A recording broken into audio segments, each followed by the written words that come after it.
What's up, everyone? It's the championship round. It is finally here, and we're taking a first look at the DraftKings salaries, pricing, all that good stuff. Man, this is about it. It's almost the end of the season. We got 2 more weeks left. This is the final actual slate that's not a showdown, although there are some showdowns as well. But let's break it down. Let's make it big. Let's kick some ass, and let's get into it. And, of course, I want to throw a shout-out to UFC predictions. DFS Army member who took down the $1 million first place prize last week on Monday Night Football. Didn't mention it last week, so I got to give him his props for this one.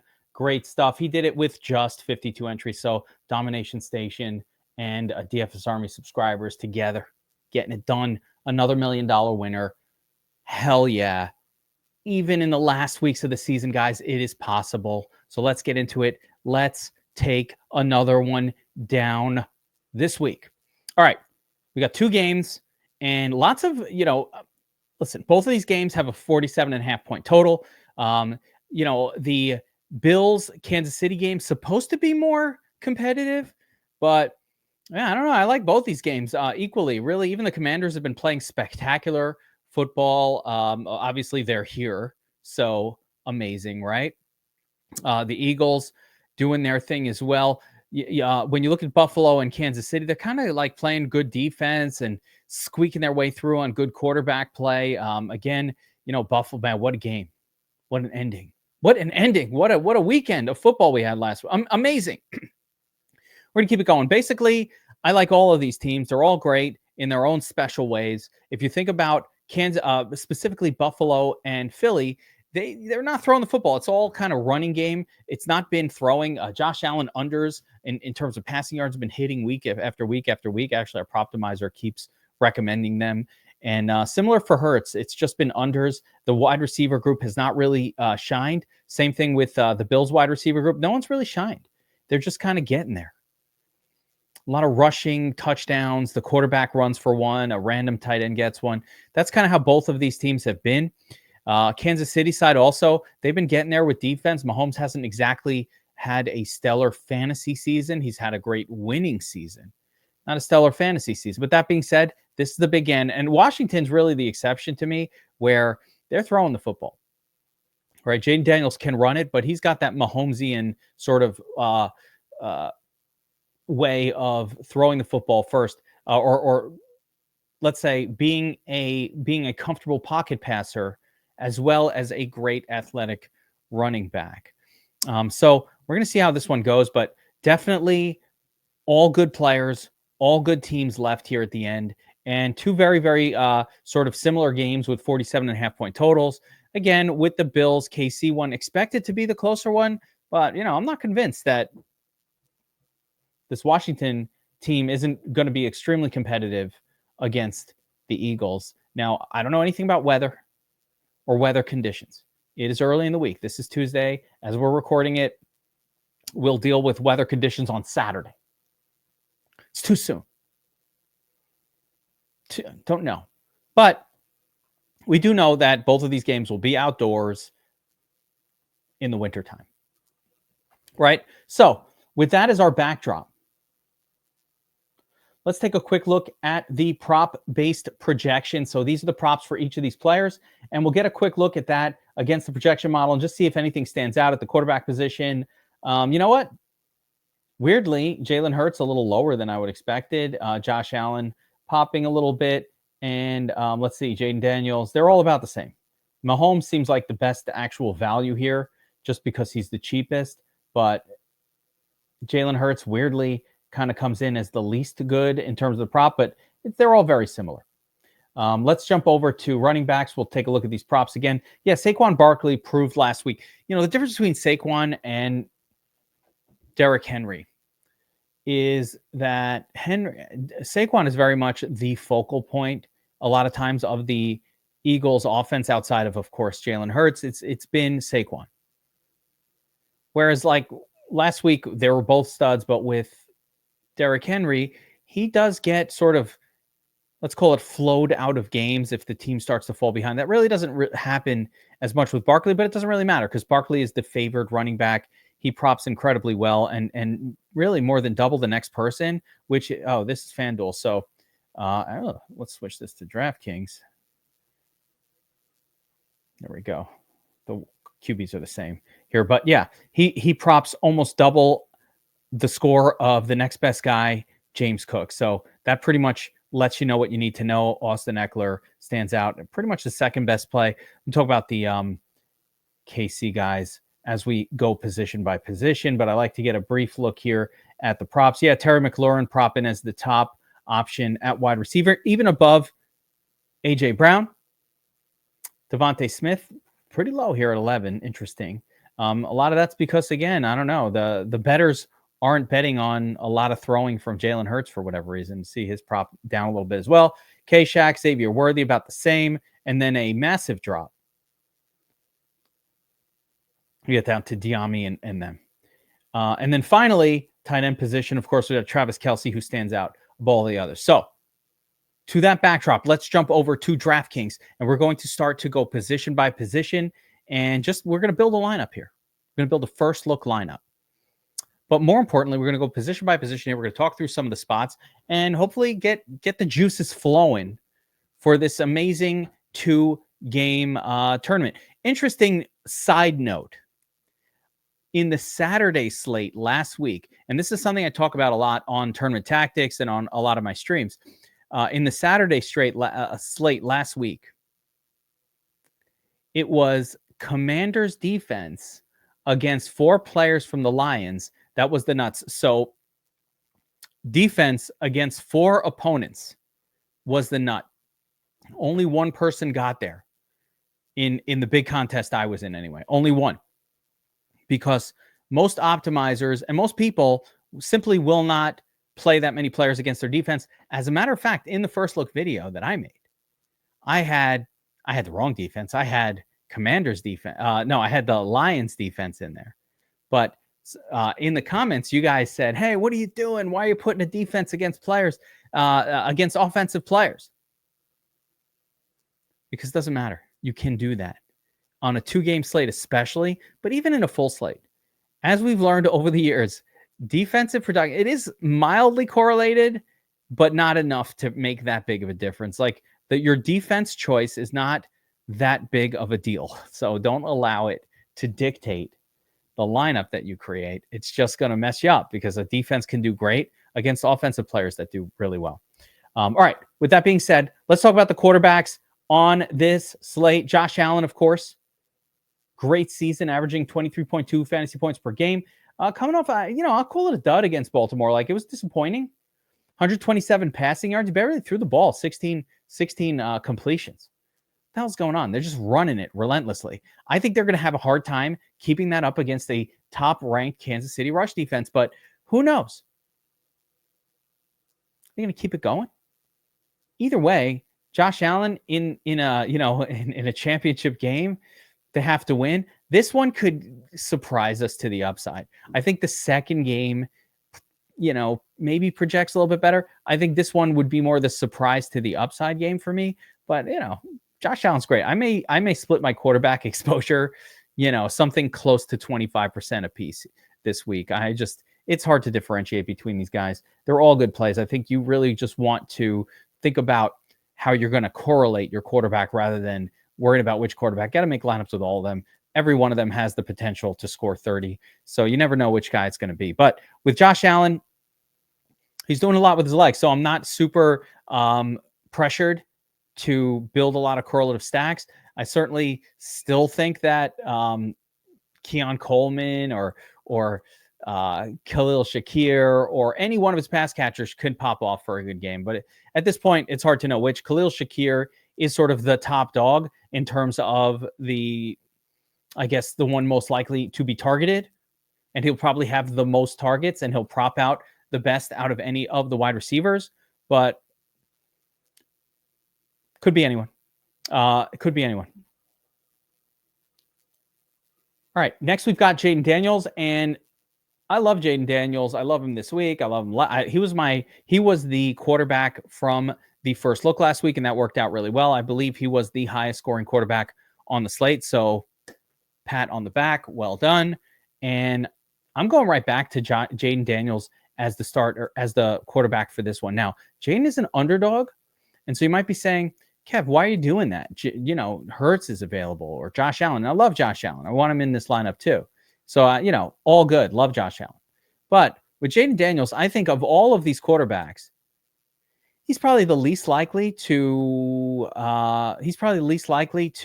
get vultured by a dominant running back. Like, we've seen James Cook do pretty well, I guess.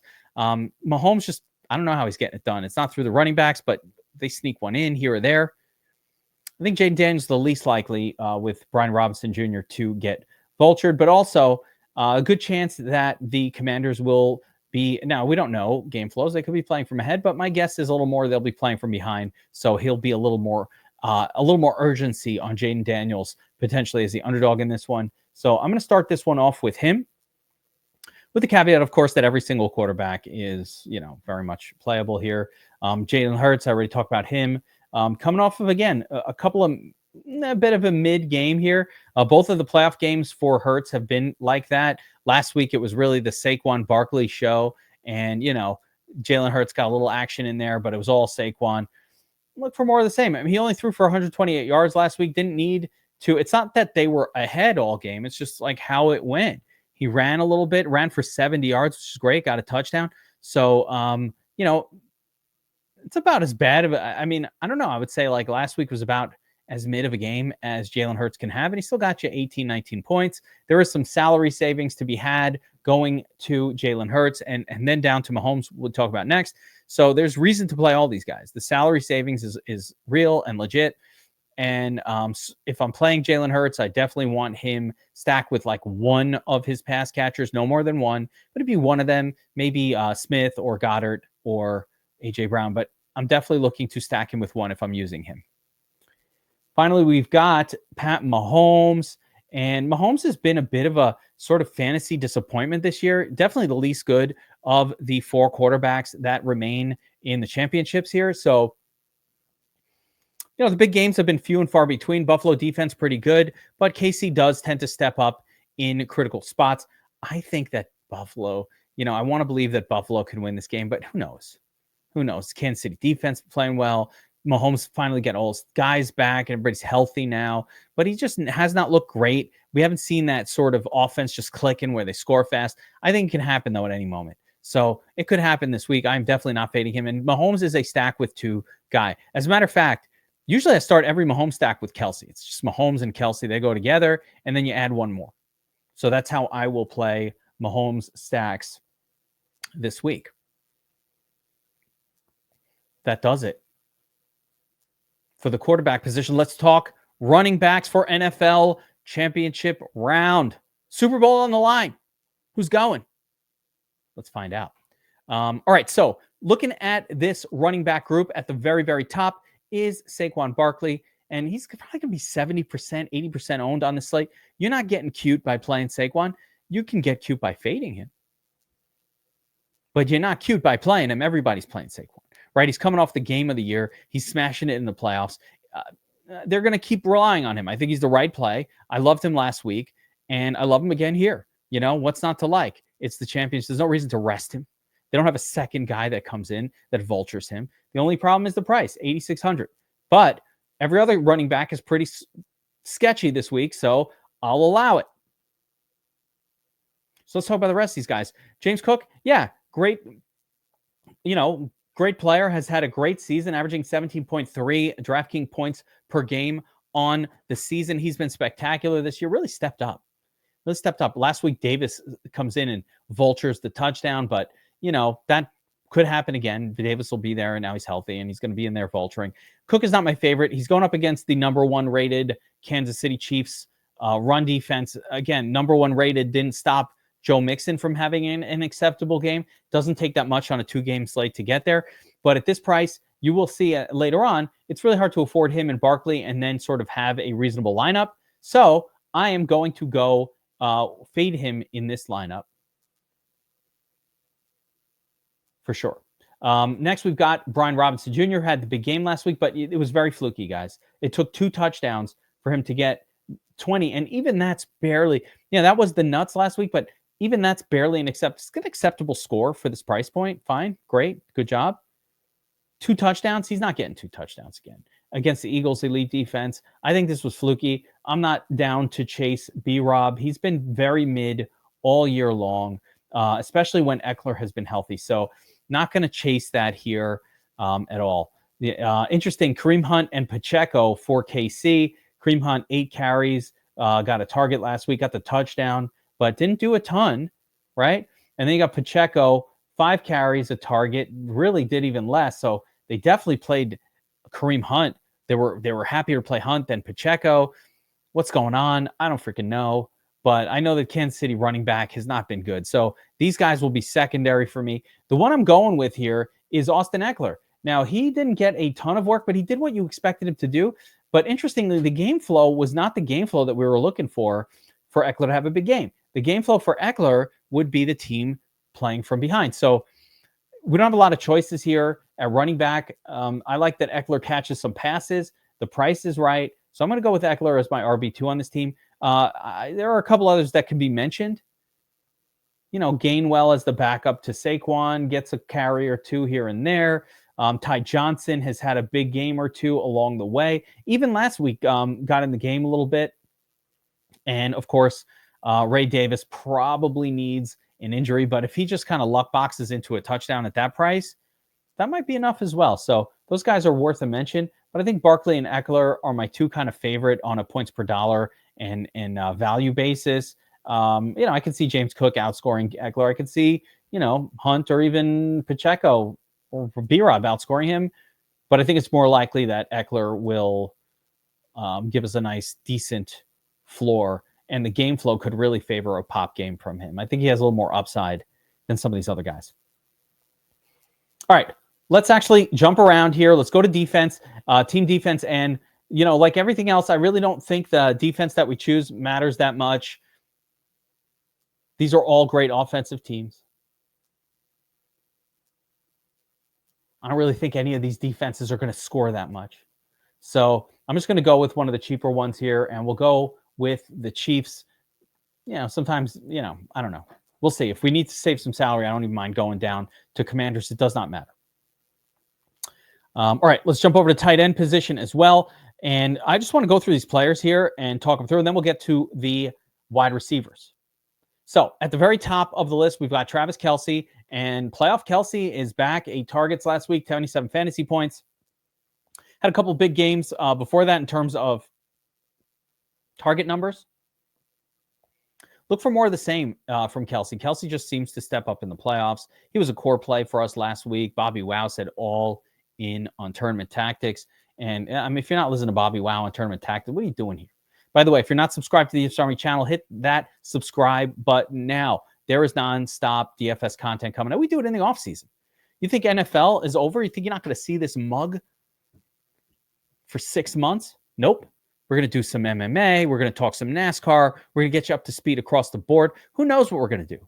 But stick around, DFS Army YouTube channel. We have your back here, all your DFS stuff. We've got it covered, and we're breaking it all down. Of course, we want you subscribed at DFS Army. Be part of our team. Join, you know what? UFC predictions came in, just a UFC guy. Now he's a millionaire. Think about that. Think about that. People talk about other optimizers. The Domination Station keeps taking tournaments down. That is our own optimizer here at DFS Army. No one has it. They have something else. They don't have the sim boost. They got a different sim. This one wins. Other ones win too? Sure. Ours wins more. Or ours wins with fewer people playing on it and using it. So I'll take that all day versus some of these other ones that they have, 5,000 people max entering. They get a couple of names up there. So I'll take what we're doing with the Dom Station over anybody, and across all sports, especially NASCAR, MMA, everything that's not even NFL related. Spectacular results. So make sure to check it out. We want you here on the team. Promo code Geek, 10% off at DFS Army. I haven't done that a lot during this breakdown. I haven't done the promos, but it's one of the last ones we're going to do. So I think it's time. Hit the subscribe. We want you back here next year with us and all that good stuff. And of course, our NFL team will have NFL content throughout the offseason, best ball content. Dynasty. We like to talk a little dynasty fantasy football and season long and all that good stuff as well. All right. Love Travis Kelce. Spectacular in the playoffs. And actually, I'm going to try to squeeze him into this lineup. He's somebody I want to get in all lineups, but partially because the rest of the tight end position is not that great. I'm not sure. I'm still thinking about whether I think this is a double tight end type of slate. We'll see what the wide receiver turds don't look that great either. So we'll see. But after Kelce, you've got Dallas Goedert, who's been fine, right? Probably 4 to 6 target a game guy. He's got his big scores, 4,500. That's plenty for him. So I like Goddard, very good. Zach Ertz, pretty similar, maybe a little less yak, little Zach no yak action compared to Goddard, who gets a little yak. But Zach Ertz has been a red zone target. He's getting touchdowns. He got another touchdown last week. He's not getting a ton of yardage, but he's getting those touchdowns. I'm fine with playing Zach Ertz here. Certainly going to be high owned. I would say less good for me are Kincaid and Noah Gray. Kincaid just, at some point, he hasn't had a good game all year. Really, it hasn't been all year. It hasn't been even. So what the positive is, they've lowered his price, his salary down more appropriately to 3,600. That's where he belongs. He is in the turd zone of tight ends until they throw to him more than 4 or 5 times a game. I don't think that's going to change. So he's been very mid all year, averaging 7.4 fantasy points per game. Could he pop here? Yes. What I like about him is the salary drop to 3,600 makes him much more interesting. But even beyond, even at 3,600, he just has not been a focal point of that offense and the passing offense. I think that could change here again with a KC team that's very good against the run. I could see an elevated passing sort of amount of passing from the Bills. It's hard to see any one player getting more than 5 or 6 targets. But he will be in my mix for sure. And Noah Gray also continues to get usage. 3 targets last week. Noah Gray can pop for a touchdown at any time. Do not ignore him. I could easily see him becoming, that guy that you needed. Even Dawson Knox, who I like less than Noah Gray significantly at 2,600, has some sort of, I'd have some interest in him in MME. But I think Kelce's the best of them. Goddard and Zach Ertz, fine. Then Gray, then maybe Kincaid, and that's about it. We're probably going to have to use a tight end in a flex to create a lineup, but we'll see. Now, note what's happening here. I just played, a standard stack, a mid-salary QB, Barkley and Eckler, so top-priced and sort of bottom-priced running back. But I played the expensive Travis Kelce at tight end, and that leaves us with $5K salary. It's important to understand this. The reason I go through this way is I want everybody to understand how this week is looking like it's going to play out. Are we going to play a lot of stud wide receivers? Do I even want to play a lot of stud wide receivers? Is there any benefit to it? So we'll get into all that right here as we go through the wide receiver group. And you can see here, there's really only a few wide receivers no one's priced over 7K. There's no Puka. There's no Nico Collins.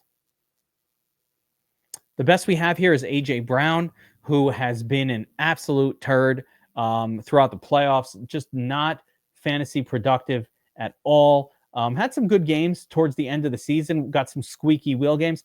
Anything like one of these types of games, and he will absolutely be smashing on the nuts. And I do like A.J. Brown. If this was a Hurts lineup, I'd definitely love him. But I don't even mind him here in a lineup with Daniels sort of built around that game. Unfortunately, with 5K left, I don't think we can afford a player of that salary. So we'll see. But I do have to mention, I do like A.J. Brown this week. I have a weird feeling he's going to pop back. He's going to sort of bounce back and have a good week. Got a weird feeling about him. McLaurin's been great all year. 4 targets, 4 receptions last week. Got 18 fantasy points. He's nicely correlated with our quarterback, so he's definitely in play. Devontae Smith also. It's kind of like, same thing as A.J. Brown in a lot of ways. Can pop off. There's a 30 in the last month or so. So we know that Smith has massive upside, absolutely playable. K-Shack, the top wide receiver for Josh Allen, also good. Look, 6, 7, 6, 7, 10, 9, 7, 7, 6, 7, 8. So this guy's getting 7 or 8 targets every week. That's a lot considering the team that he's on. They don't throw it a ton. So that's a lot of targets. The upside is there. He could get there. More importantly, the floor is very, very high. So he might make this lineup as well. Remember, I'm just keeping an eye on the salary level and just kind of trying to figure out, all right, who are we going to be able to afford here? But as we get lower, you're going to see you don't want to have a lineup filled with turds either. So I'm just going to go through all these guys and then we'll plug some names in. But Xavier Worthy appears to be maybe the top wide receiver for the Chiefs. He got 6 targets last week, 5 receptions. That's the most targets any of the wide receivers got on the Chiefs. Everybody else was at 1 or 2. So it does look like Xavier Worthy continues to sort of be that wide receiver top target. And he is somebody I really kind of want to use this week if I can. Let's see here. K-Shack also. But moving on down the price point, we've got DeAndre Hopkins, 1 target, pretty gross. His prop is horrible. So I'm not going to be super excited about him. But the guy I do like here, paired up with Jaden Daniels, is De'Ami Brown, who has just been on fire lately. Now, wouldn't it be appropriate that De'Ami at this point, after a couple of smash games, would get like a 0? I could totally see it. But De'Ami just is coming on strong late in the season, and I'm going to choose to believe that it's real. I mean, I don't know. Both playoff games, he's had big scores. Can he do it a third time? Seems unlikely, but he props out really well, and why would they stop throwing to him? It seems like it's working. So I'm going to plug him in here with a caveat that really Olamide is not that different of a play. It's kind of been similar throughout the season between these two guys, and so I could see it flipping like tournament GPP only for Olamide. Other names down here that I like, Hollywood Brown. Again, big dud last week. Doesn't matter. Ignore it. 7 and 8 targets the 2 previous starts. Hollywood Brown's healthy. He could pop at any moment, so great. A less good guy for me is Amari Cooper. What is Amari Cooper's problem? This guy's been terrible.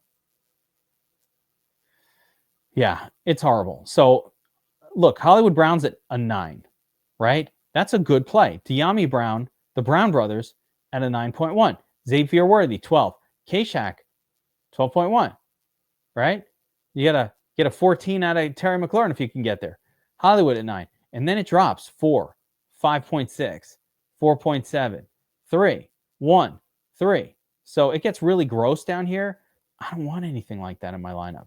I'd rather go with Hollywood Brown or, or K-Shack or somebody with a high projection. So let's see if we plug in. I don't think we can go Worthy, De'Ami, and Hollywood in a Jaden Daniels lineup. We need a little more Daniels correlation.